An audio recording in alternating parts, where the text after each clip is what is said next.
19 ডিসেম্বরের ভিডিও সম্ভবত। তো আমি দল খুলেছি কবে? 22 ডিসেম্বর।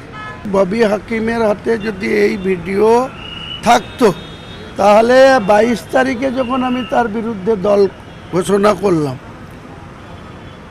31 তারিখে যখন ইলেকশন কমিশনে আমার দল রেজিস্ট্রেশন হলো, এখানকার চিফ ইলেকশন অফিসার তারা ইনকোয়ারি করে যখন দল রেজিস্ট্রেশন করলো, তাহলে আমার বিরুদ্ধে তো তখনই প্রকাশ করে। এই চ্যানেলটা 8 তারিখে খুলেছে, দেখে নেন।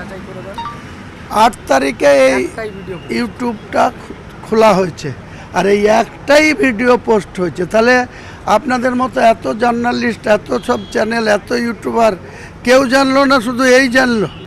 আমার অগাধ আস্থা রয়েছে বাংলার মানুষের প্রতি এবং শ্রদ্ধা রয়েছে। তাদের সঙ্গে আমি এমন কোনো কাজ করব না যারা বাংলার মানুষে আমাকে কেউ মির্জাফর আখ্যা দিতে পারে। কলকাতায় আর জেলায় জেলায়